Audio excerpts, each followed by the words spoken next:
সেই বিকট বড় সাপটা আমার গিলতে আসছিল। আমি খুব ভয় পেয়েছি বাবা।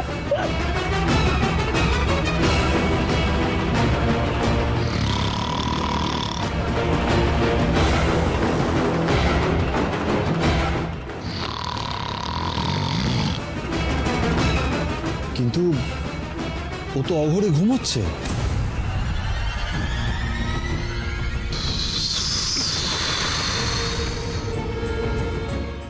কি সত্যি ঘুমোচ্ছে? এই বিষাক্ত সাপ তোমাকে ছোবল মারবে আর তুমি এত ভুল দেখলাম আমি। মারে, আমি বুঝতে পারছি চারিদিকের এই জটিলতা তোর অবচেতন মনে প্রভাব ফেলছে। তার মানে রূপমতি সজ্ঞানে চোখের সামনে ভুল দেখছে।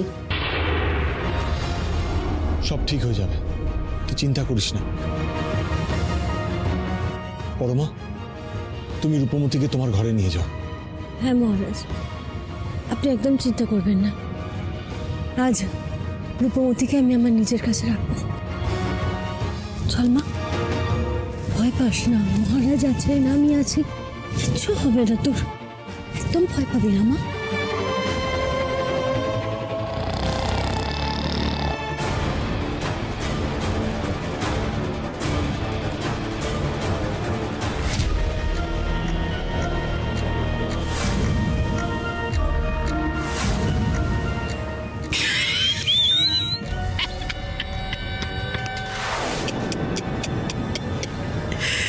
রূপমতি,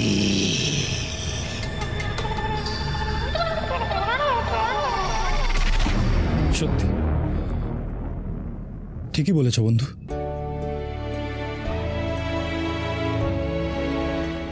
যে অনাথ সে বাবার মৃত্যু শোক কি করে বুঝবে? কিন্তু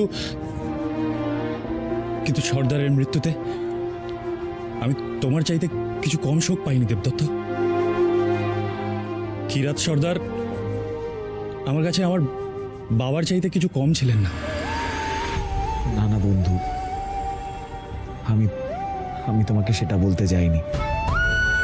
আমি তোমাকে আঘাত করতে চাইনি। আমায় আমায় ক্ষমা করো। আসলে আসলে উত্তেজনার বশে। আমি তো সেটাই বলছি দেবদত্ত, এখন উত্তেজিত হয়ে কোনো সিদ্ধান্ত নেওয়ার সময় নয়। কিন্তু আমি যে আর ধৈর্য ধরতে পারছি না।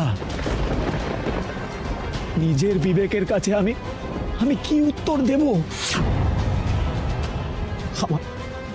আমার এত অসহায় লাগছে, আমি আমি তোমায় বুঝিয়ে উঠতে পারবো না।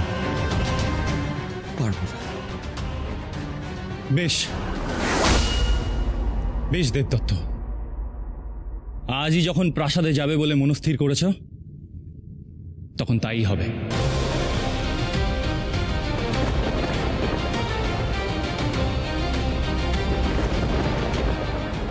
কিন্তু তুমি একা যাবে না, আমি যাব তোমার সাথে।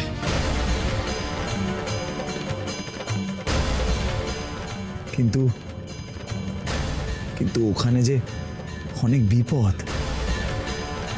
মানুষের সুখে দুঃখে বিপদে আপদে মানুষের একমাত্র সঙ্গী তার ছায়া। আমি যে তোমার ছায়া দেবদত্ত, তুমি কিছুতেই আমাকে তোমার থেকে আলাদা করতে পারবে না,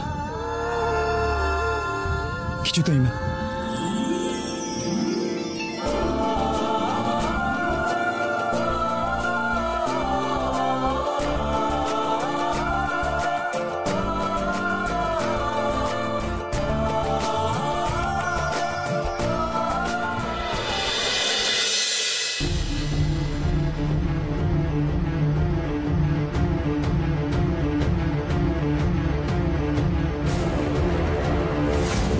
বিষাক্ত সাপ তোমাকে ছোবল মারবে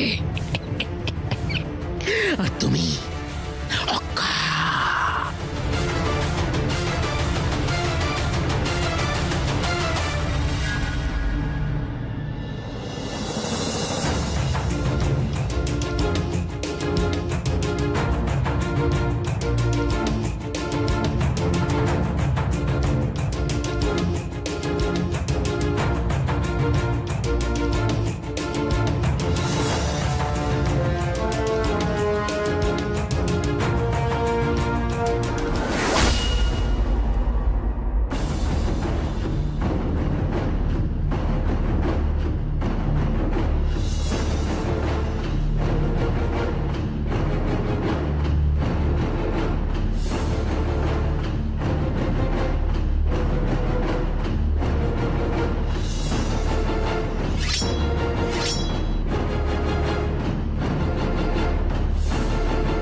কারা তোমরা?